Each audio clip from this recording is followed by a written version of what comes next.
Good morning, student. Today we will start the third chapter, differential equations. Okay, you already studied in SYBSC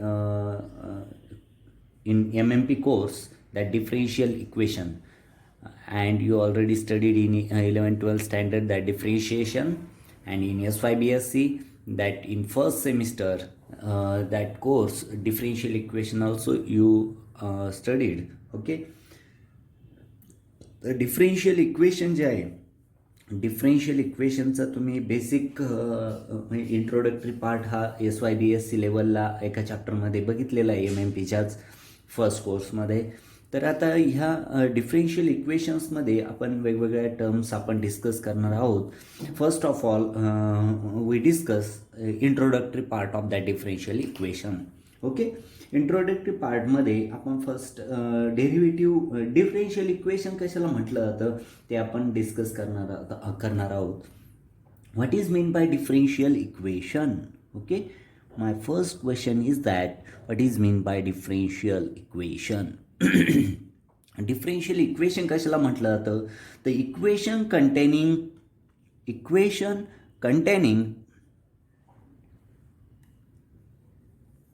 derivatives of a function is called as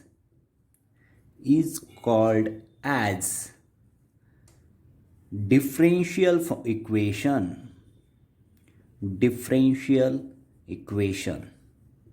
right? That लक्षात आलं. Differential equation कशाला म्हटलं तर equation containing derivatives of a function is called as differential equation. एखादं function असेल, त्या फंक्शनचं डेरिव्हेटिव्हच्या फॉर्ममध्ये equation असेल तर त्याला आपण डिफरेन्शियल इक्वेशन असं म्हणतो. ओके, म्हणजेच काय, त्याच्यामध्ये equation expressing a relationship among these variables and their derivatives are known as differential equation. म्हणजे जे इक्वेशन काय एक्सप्रेस करतं? Expressing a relationship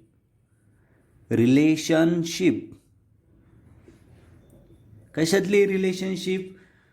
among these variables, जे व्हॅरिएबल्स असतील, among variables and their derivatives यांच्यातलं जे रिलेशनशिप, जे इक्वेशन काय करेल? डेरिव्हेटिव्ज यांच्यातलं रिलेशन, जे इक्वेशन आपल्याला रिप्रेझेंट करेल त्याला आपण डिफरेन्शियल इक्वेशन असं म्हणतो. ओके, तर ह्या डिफरेन्शियल इक्वेशनचे वेगवेगळे टाईप्स आहेत. त्याच्यातला फर्स्ट टाईप जो आहे ODE, आणि सेकंड टाईप जो आहे PDE. आता what is mean by ODE and PDE? ODE means ordinary differential equation and PDE means partial differential equation. Ordinary differential equation and partial differential equation. Okay, आता ordinary differential equation and partial differential equation. Ordinary differential equation कशाला म्हटलं जातं? तर first order, that means a differential equation which involve only one independent variable. ज्या differential इक्वेशनमध्ये only one independent variable असेल, independent variable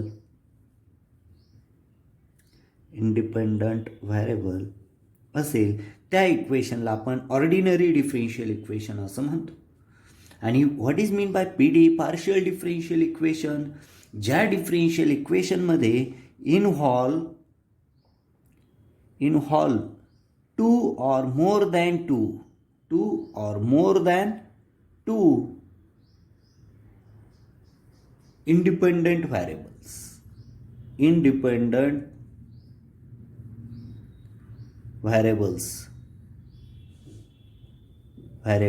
okay, त्या differential इक्वेशनला आपण partial differential equation असं म्हणतो. लक्षात आलंय? इथे डिफरेन्शियल इक्वेशन कशाला म्हटलं जातं, तर equation containing derivatives of a function is called as differential equation, or किंवा it is the relationship expressing a relationship among the variables and their derivatives. That differential equation, that equation is called as the differential equation. जे equation variables आणि त्याच्यातल्या डेरिव्हेटिव्हचं relationship काय करतं, आपल्याला express करतं, त्या इक्वेशनला आपण डिफरेन्शियल इक्वेशन असं म्हणतो. त्या डिफरेन्शियल इक्वेशनचे दोन टाईप्स, एक ऑर्डिनरी डिफरेन्शियल इक्वेशन त्याला ओडीई म्हणतो, आणि दुसरं आहे PD, partial differential equation. Okay, आता ह्या ओडीई कशाला म्हटलं जातं, तर ज्या डिफरेन्शियल इक्वेशनमध्ये एक आणि एकच इंडिपेंडंट व्हॅरिएबल इन्व्हॉल्व झालेला असतो, त्या डिफरेन्शियल इक्वेशनला आपण ऑर्डिनरी डिफरेन्शियल इक्वेशन म्हणतो. आणि पीडी कशाला म्हणतो, ज्या डिफरेन्शियल इक्वेशनमध्ये दोन किंवा दोनपेक्षा जास्त इंडिपेंडंट व्हेरिएबल्स इन्व्हॉल्व झालेले असतात, त्याला आपण पार्शियल डिफरेन्शियल इक्वेशन्स असं म्हणतो. ओके, तर ह्या होल चॅप्टरमध्ये आपल्याला various method to solve the partial differential equation are discuss in this chapter. Various methods to solve the partial differential equations are discussed in this chapter, like Funch theorem, Frobenius method of power series, solution of Legendre, Hermite's and Bessel differential equations are also discussed. म्हणजे हा पूर्ण चॅप्टरमध्ये आपल्याला P डीचा study करायचा आहे. Partial differential equations जे आहे, त्या पार्शियल डिफरेन्शियल इक्वेशनचं सोल्युशन व्हॅरियस मेथडनी कसं डिराईव्ह करायचं ते आपल्याला इथे बघायचं आहे. त्यामध्ये फोन्स थेरम आपल्याला डिस्कस करायचं आहे. त्याच्यानंतर फॉबिनीज मेथड जी आहे पॉवर सिरीजची ती आपल्याला बघायची आहे. त्याच्यानंतर सोल्युशन ऑफ लिजेंडर, हर्माइट्स आणि बेसल हे डिफरेन्शियल पी डीचे जे टाईप्स आहे ते आपल्याला इथे बघायचे आहे. ओके, तर आपण first of all we discuss the type of equations. Differential इक्वेशन्सपासून काय करणार आहोत, स्टार्ट करणार आहोत. Okay, got it. Types of differential equation. आता टाईप्स ऑफ डिफरेन्शियल इक्वेशनमध्ये फर्स्ट टाईप आपण बघतोय ODE. ODE, ordinary differential equation. Ordinary differential equation त्यालाच ODE, कॅपिटल ODE असं म्हटलं जातं, राईट. आता याची डेफिनेशन ऑलरेडी आपण डिस्कस केली इंट्रोडक्टरी पार्टमध्ये, की the differential equation which involves only one independent variable, only one independent variable are known as ordinary differential equation. आता याचे काही एक्झाम्पल्स आपण बघणार आहोत. एक्झाम्पल्स. ओके, फर्स्ट एक्झाम्पल आहे फिजिक्समधलेच एक्झाम्पल आपण बघतोय, decay of radioactive substance. Decay nuclear फिजिक्समध्ये जे रेडिओ ॲक्टिव्ह मटेरियल जो असतो ते रेडिओ ॲक्टिव्ह मटेरियल त्याचं डिके म्हणजे डिक्रीज होण्याचं जे इक्वेशन आहे रेडिओ ॲक्टिव्ह, त्याची आपल्याला लाईफ टाईम माहिती आहे, हजारो वर्ष असते. आणि तो जो रेडिओ ॲक्टिव्ह सबस्टन्स आहे तो डिके होण्याचं जे इक्वेशन आहे ते equation is a good example of the ODE substance. काय, डिके ऑफ रेडिओ ॲक्टिव्ह सबस्टन्सचं equation dN/dt is equal to -λN. आता इथे लॅम्बडा डिके कॉन्स्टंट आहे, नंबर ऑफ पार्टिकल्स आहे, टी टाईम आहे, हे वेगवेगळे हे काय वेगवेगळे टर्म्स आहे. तर हे इक्वेशन जे आहे इथे बघा, यन आणि N only one independent variable एकच आहे ह्या इक्वेशनमध्ये. त्याच्यानंतर बघा differential equation of simple harmonic motion. Second example आहे SHMचं सिम्पल हार्मोनिक मोशन. काय सिम्पल हार्मोनिक मोशनचं equation, md²x/dt² is equal to -kx is the example of the ODE. आता ह्या दोन्ही एक्झाम्पलमध्ये बघा, हे डिके ऑफ रेडिओ ॲक्टिव्ह सबस्टन्सचं जे इक्वेशन आहे याच्यात यन हा डिपेंडंट व्हॅरिएबल आहे, डिपेंडंट, राईट. काही लोकांना हे पण समजत नाही आहे डिपेंडंट कोणता आणि इंडिपेंडंट कोणता. टी हा इंडिपेंडंट व्हॅरिएबल आहे, इंडिपेंडंट व्हॅरिएबल, राईट. याच्यात पण बघा एक्स हा डिपेंडंट आहे आणि टी हा इंडिपेंडंट व्हॅरिएबल आहे. ओके, म्हणजे एकच टी हा इंडिपेंडंट व्हॅरिएबल इन्व्हॉल्व झालेला आहे म्हणून त्याला ODE असं म्हटलं जातं. थर्ड एक्झाम्पल बघा फिजिक्समध्येच, rate of loss of heat. Rate of loss of heat. Okay, rate of loss of हीटमध्ये dQ/dt is equal to KA dθ/dx. Okay, आता इथे बघा ए काय एरिया आहे. ओके, ती प्लेट असेल वगैरे, तिचा काय असेल हा एरिया, राईट. आणि एरिया आणि dθ/dx जो आहे हे काय टेम्परेचर ग्रॅडियंट टर्म आहे, temperature gradient, right. Temperature gradient म्हणजे बघा हे third equation, rate of loss of heat, हे पण गुड एक्झाम्पल आहे ह्या ODEचं. आणि फोर्थ एक एक्झाम्पल दिलेलं आहे इथे, differential equation of LCR series circuit. LCR series circuit, त्याचं L di/dt plus RI plus Q/C is equal to E. Okay, हे एक इक्वेशन दिलेलं आहे, हे LCR सिरीज सर्किटचं एक्झाम्पल आहे. म्हणजे ह्या ODEमध्ये लक्षात आलं आहे तुमच्या की ऑर्डिनरी डिफरेन्शियल इक्वेशन म्हणजे differential equation which involve only one independent variables आणि त्याचे वेगवेगळे एक्झाम्पल्स आहे. एक्झाममध्ये डेफिनेशन विचारले होते, define the terms ODE and with its suitable 4 examples. त्यावेळेस तुम्हाला हे इक्वेशन्स, न्यूक्लिअर फिजिक्समध्ये तुम्ही हे इक्वेशन्स शिकणारच आहात. त्याच्यानंतर हे तुम्ही ऑलरेडी शिकलंच आहे वेव्हज अँड ऑसिलेशन्समध्ये सिम्पल हार्मोनिक मोशनचं equation, rate of loss of हीटचं पण थर्मोडायनेमिक्समध्ये इक्वेशन आहे आणि LCR सिरीज सर्किटचं इक्वेशन तुम्हाला क्लासिकल मेकॅनिक्समध्ये गेलेलं असेल. म्हणजे हे सगळे ODEचे आपण एक्झाम्पल स्टडी केले. Okay, must remember this definition of ordinary differential equation and its 4 suitable examples in physics. Okay, second type of that differential equation is partial differential equation. The differential equation which involves the two or more than two independent variable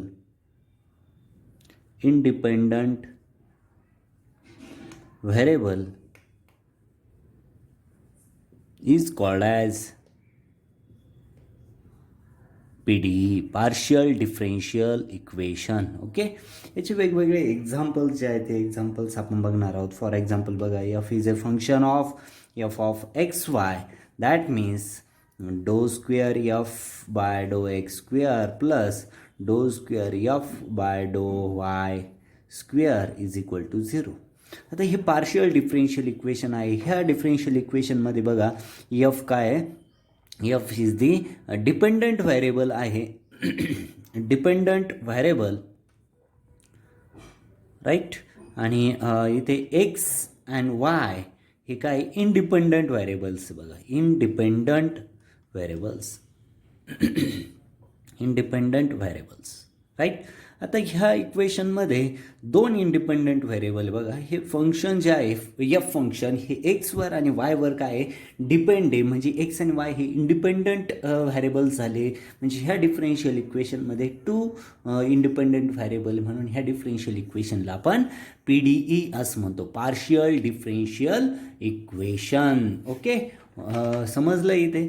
याच्यानंतर आपण बघूया frequently occurring partial differential इक्वेशनचे वेगवेगळे examples जे आहे फिजिक्समध्ये ते आपण study करणार आहोत. ओके, एक्झाममध्ये विचारलं जातं define the term PDE and it's suitable examples, define the term ODE and it's suitable examples. या होल चॅप्टरमध्ये आपण पार्शियल डिफरेन्शियल इक्वेशनचं काय करणार आहोत, स्टडी करणार आहोत. Okay, must remember.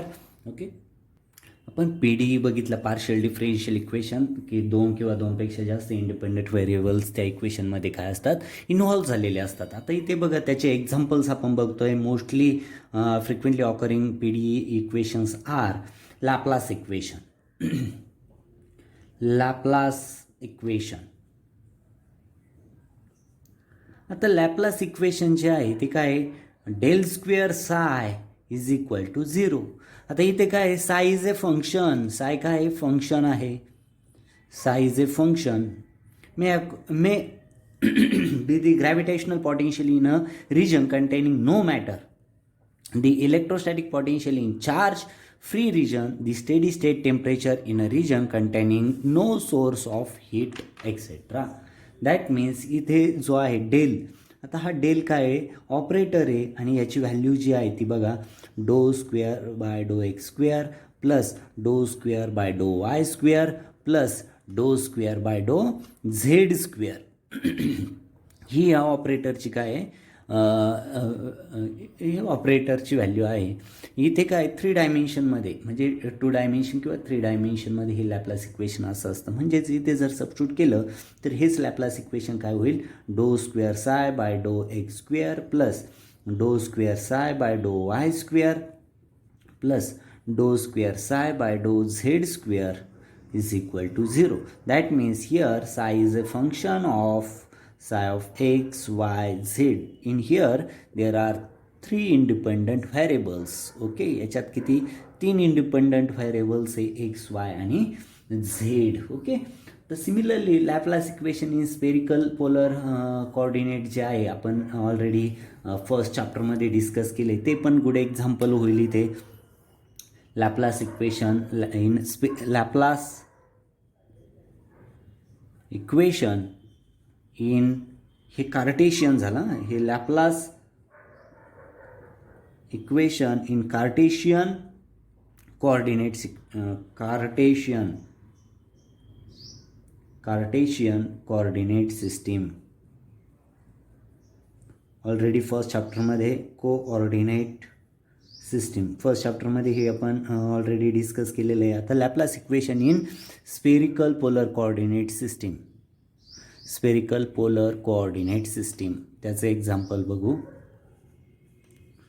Okay, simple example आहे, ऑलरेडी फर्स्ट चॅप्टरमध्ये आपण डिस्कस केले. डो स्क्वेअर साय बाय डो डो square psi by doh T square plus 2 by R doh psi by doh R plus 1 by R square sine theta doh by doh theta sine theta doh psi by doh theta plus 1 by R square sine square theta doh square psi by डो phi square is equal to 0. Okay, psi is a function of independent variable, psi is a function of independent variable r, theta and phi. Okay, तसं सिलेंड्रिकलचं पण equation आपण already बघितलेलं आहे. Laplace equation of in cylindrical coordinate system, ते पण first चॅप्टरमध्येच आपण discuss केलेलं आहे. सिलेंड्रिकल कोऑर्डिनेट सिस्टीमचं इक्वेशन जे आहे, डो स्क्वेअर साय बाय डो rho square plus 1 by rho डो साय बाय डो rho plus 1 by rho square डो स्क्वेअर साय बाय डो फाय स्क्वेअर प्लस डो स्क्वेअर साय बाय डो Z square is equal to 0. That means in here psi is a function of psi of rho, phi and z. Okay, म्हणजे इथे बघा Laplace equation हे first example बघितलं आपण PDEचं, त्याच्यामध्ये del square psi is equal to 0 ही Laplace equation आहे. मग ते लॅपलास इक्वेशनमध्ये डेल स्क्वेअर हा एक ऑपरेटर आहे, त्याची व्हॅल्यू ही असते साईज फंक्शन ऑफ, मग ती ऑपरेटरची व्हॅल्यू आहे ते सबस्टिट्यूट केली, फंक्शन सबस्टिट्यूट केलं तर आपल्याला हे इक्वेशन मिळालं आणि ते psi is function of X Y Z. Okay, आता हे काय झालं, Laplace equation in Cartesian coordinate system झालं. त्याच्यानंतर Laplace equation in spherical polar coordinate सिस्टीमचं इक्वेशन आपण बघितलं की ज्यामध्ये psi is function of R, theta आणि फाय, त्याच्यानंतर Laplace equation in cylindrical polar coordinate सिस्टीमचं इक्वेशन बघितलं. ओके, आणि त्याच्यात लक्षात आलं psi is function of rho phi and Z. Okay, म्हणजे लॅपलास इक्वेशन हे good example of the ordinary partial differential equation जे आहे ते आपण इथे बघितलं. Laplace equation is very common and occur in studies of. कुठे यूज केलं जातं हे Laplace equation? Electrostatic phenomena including electrostatics, dielectrics, steady current and मॅग्नेटोस्टॅटिक्समध्ये हे लॅपलास इक्वेशन काय केलं जातं? यूज केलं जातं. त्याच्यानंतर हायड्रोडायनॅमिक्समध्ये पण हे लॅपलास इक्वेशन यूज केलं जातं. नंतर हीट फ्लो जो आहे त्याच्यात पण हे इक्वेशन यूज केलं जातं आणि ग्रॅव्हिटेशन्समध्ये पण हे लॅपलास इक्वेशन व्हेरी युजफुल आहे. ओके, दॅट मीन्स इथे आपण स्टडी केलं आहे PDचं good example Laplace equation. Okay, next equation बघूया वेव्ह इक्वेशन. सेकंड PDचं एक्झाम्पल आहे वेव्ह इक्वेशन. दॅट वेव्ह इक्वेशनसुद्धा तुम्ही SYBSमध्ये वेव्हज अँड ऑसिलेशन्समध्ये स्टडी केलेला आहे. Del square psi is equal to 1/c square डो square psi by doh T square. Okay, this is the equation of the wave. Then here psi represent the displacement from the equilibrium and vibrating string. psi काय represent करतात? Displacement. कशाचं displacement? Displacement from equilibrium of vibrating string. म्हणजे main पोझिशनपासून त्याची equilibrium पोझिशनपासून त्या स्ट्रिंगची काय displacement स्ट्रिंगचं displacement denote करतं. त्याच्यानंतर psi may be the current potential along the transition line. Psi may be a component of E and H in electromagnetic waves. म्हणजे electromagnetic वेव्समध्ये psi हे काय आहे? E आणि E or H जे आहे electromagnetic वेव्सचं component आहे. म्हणजे दी क्वांटिटी आणि ही क्वांटिटी C जी आहे ती C काय आहे? तर speed of the quantity C is the speed of propagation of wave. C काय आहे? ते वेव्हचा स्पीड आहे. Waves propagation of speed of wave of propagation. Okay, this is the example of the wave equation. Next बघा स्कॉडिंजर equation जे आहे quantum mechanics तुम्ही study करणार आहात 4th सेमिस्टरमध्ये. तर त्याच्यात स्कॉडिंजर टाईम डिपेंडंट आणि स्कॉडिंजर टाईम इंडिपेंडंट हे इक्वेशन्स तुम्हाला क्वांटम मेकॅनिक्समध्ये स्टडी करायचे आहे का जे खूप इम्पॉर्टंट इक्वेशन्स आहे क्वांटम मेकॅनिक्समध्ये. त्याच्यातलं क्वांटम मेकॅनिक्समध्ये टाईम डिपेंडंट जे इक्वेशन आहे स्कॉडिंजर इक्वेशनचे 2 टाईप्स आहे, एक टाईम डिपेंडंट आणि एक टाईम इंडिपेंडंट. तर टाईम डिपेंडंट इक्वेशन जे आहे ते time dependent equation is the good example of that partial differential equation. ते काय आहे? IH cross doh psi by doh T is equal to minus H cut square. H cross पण म्हणता त्याला किंवा H कट पण म्हणता H cut square divided by टॉयसियम doh square psi by doh X square plus V psi. Okay, हे काय आहे? स्कॉडिंजर टाईम डिपेंडंट इक्वेशन आहे. Must remember this equation. Quantum मेकॅनिक्समध्ये तुम्हाला ते जाणारच आहे. फार इम्पॉर्टंट इक्वेशन आहे. That means here psi is a function of X and T. Okay, that means wave function and V of X. हे काय? हे वेव्ह फंक्शन झालं. Wave function right. Psi of X T is the wave function and V of X हे काय झालं? Potential energy. Potential energy झाली. Okay, potential energy आहे. That means doh psi by doh T is equal to minus H cut square by टॉयसियम doh square psi by doh X square plus V psi is the good example of PD. That is this is the time dependent equation. त्याच्यानंतर Schrodinger time independent equation पण आहे. Independent equation is the good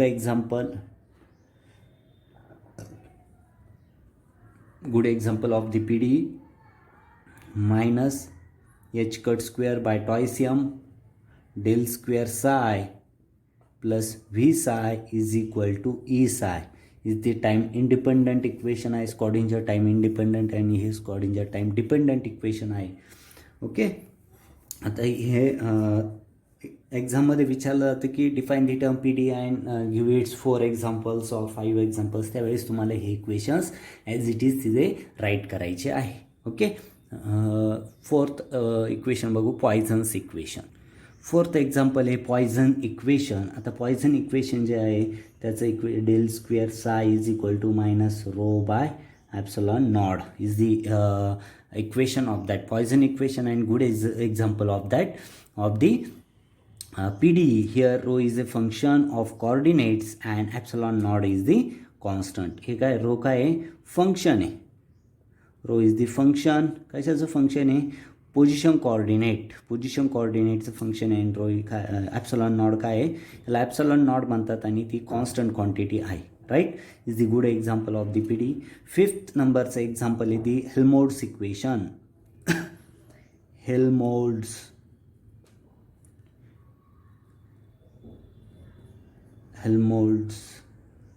equation.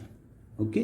तर Helmholtz equation काय आहे, del square psi plus और minus K square psi is equal to 0. Okay.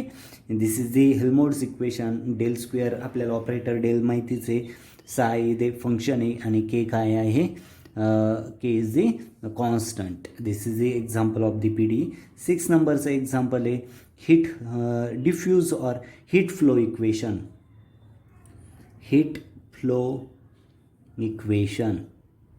तर heat flow equation जे आहे del square psi is equal to 1 upon alpha square doh psi by doh T is the example of heat flow, and it is the good example of that PDE. Here psi may be the non-steady temperature, okay, and alpha, the quantity alpha square is a constant known as diffusivity. Okay. त्याच्यानंतर last example is 7th one, the Kelvin Jordan equation. The Klein-Jordan equation. Klein-Jordan equation, del square psi is equal to 1 by c square dou square psi by dou t square plus lambda square u. Okay, this is the Klein-Jordan equation and is a good example of the PDE. That means in today's lecture we start the third chapter differential equation, and in here we discuss the definition of the differential equation and its two types, ordinary differential equation and partial differential equation. Then we discuss one by one definition of the ODE and its number of examples also we already discussed. Then after that we discuss the definition of partial differential equation and its 7 examples. Okay, must remember all these things, very important. Then here तुमच्या लक्षात आलं असेल का differential equation काय आहे, त्याचे 2 types कोणते आहेत आणि त्याचे एक्झाम्पल्स विथ एक्झाम्पल्स आपण इथे स्टडी केलेला आहे. ओके. साईड बाय साईड नोट्स पण तुम्ही राईट करायच्या आहे. Okay. Here we stop. Thank you very much.